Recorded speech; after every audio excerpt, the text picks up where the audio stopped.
नमस्कार, मैं हूं बाबूलाल सक्सेना। आप देख रहे हैं दैनिक हिंदुस्तान। आज मैं गोरखपुर जनपद की सदर अस्पताल में हूं, जहां एक पीड़िता के हाथ में जो है कि नीडल घुस जाती है और डॉक्टर के लापरवाही से। और डॉक्टर की इतनी लापरवाहियां होती हैं कि वह छोटे छोटे कर्मचारियों को रखकर जो है कि अपने यहाँ एक बड़े पेशेंट तैयार करते हैं, और जो कि तैयार जो करते हैं वह उनको इतने भारी पैमाने पर उनको डॉक्टर बनाने की कोशिश करते हैं, लेकिन उनके पास डिग्रियां नहीं होती है। और यहाँ पीड़िता पड़ी हुई है आज वहाँ ये सदर में, जिसमें यहाँ डॉक्टर लोगों ने कहा है कि जो है कि उसका पहले इलाज जरूरी है, पहले एप्लीकेशन नहीं जरूरी है। तो पहले इलाज किया जा रहा है, उसके बाद तो ये एप्लीकेशन पड़ा हुआ है। अब डॉक्टर साहब कितना उस पर, सीएमओ साहब कितना ये कर रहे हैं, कितनी कार्रवाइयां कर रहे हैं, उस डॉक्टर के ऊपर कितना वह जोर दिखा रहे हैं। और डीएम और एसएसपी को भी प्रार्थना पत्र दिया गया है। अब ये देखना है कि अधिकारी कितनी कार्रवाइयां कर रहे हैं। मैं सीधे आता हूँ जो है कि पीड़ित लोगों के पास आता हूँ, वो लोग अपना बताएं कि उनके साथ क्या गुजरा है। आपका क्या नाम है? सीमा देवी। आप कहाँ से आई हैं? सिंगला से।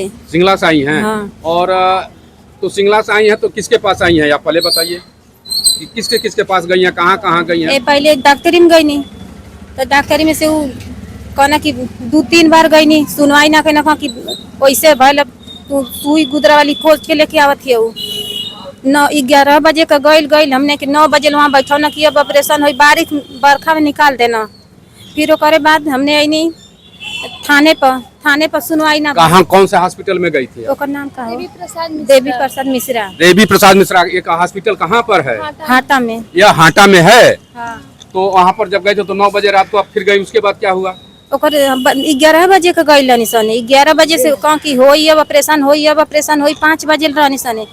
फिर कहा कि 5 बजे से कहा कि 8 बजे होई, 8 बजे से 9 बजे जब गई तो कहता कि अब जालो ऑपरेशन नहीं, भागा धक आदेश आवत। यानी ऑपरेशन नहीं होगा, उसमें नीडल टूटा हुआ है, लेकिन वहाँ ऑपरेशन नहीं होगा। यह डॉक्टर का जो है कि बहुत बड़ा रवैया है। और डॉक्टरों के खिलाफ अगर सीएमओ साहब नहीं कार्रवाई करते हैं तो आगे भी जनता इसी तरह से त्रस्त रहेगी। मैं आते हैं उसी पर दूसरे पीड़ित पर। आपका क्या नाम है? हमारा नाम सुमित्रा यादव है, वो मेरी सिस्टर है जी। 1 तारीख को हम लेकर वहाँ पे भर्ती थे। दोबारा हम लोग गए, हम लोग का कोई सुनवाई नहीं हुआ। डॉक्टर बदतमीजी से बात करने लगे। फिर हम लोग गगहा थाने पे भी गए एप्लीकेशन देने के, वहाँ पर भी हमारा कोई सुनवाई। गगहा थाने पर जाने के बाद भी इनकी सुनवाई नहीं होती है, वहाँ से भगा दिया जाता है। और क्या कहते हैं लोग? वहाँ से बोलते हैं कि जाओ कुछ भी नहीं होगा। गगहा थाने पर से भी भगा दिए। तो हम लोग उसके आगे हम लोग गोरखपुर आए सदर में लेकर। सदर में सीधे सदर में लेकर आई कि और कहीं गई? नहीं, और कहीं गए। कहाँ गई थी आप? कहाँ गई हैं आप बताएंगी? जिला अध्यक्ष के पास गए हैं।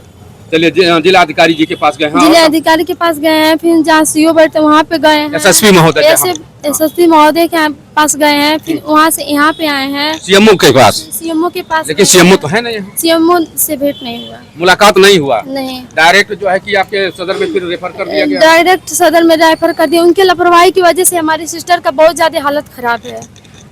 डॉक्टर की वजह से जो है कि सिस्टर की जो है बहुत ज्यादा खराब है। और खराब होने के कारण जो है कि आज एडमिट किया जा रहा है, और उसके हाथ में अभी भी नीडल है। और एक्सरे में साफ रिपोर्ट है। यहाँ के डॉक्टर लोग कह रहे हैं कि पहले इलाज जरूरी है, पहले जो है कि कागजी जरूरी नहीं है। तो सही बात यह है कि पहले इलाज होना चाहिए, उसके बाद तो कागजी कार्रवाई होनी चाहिए। लेकिन अब ये देखना है कि सीएमओ साहब इस पर कितना कार्रवाई करते हैं, और देवी प्रसाद मिश्र चैरिटी के ऊपर कितनी बड़ी कार्रवाई करते हैं, ये देखने वाली बात है। नमस्कार, बने रहिए बाबूलाल सक्सेना के साथ।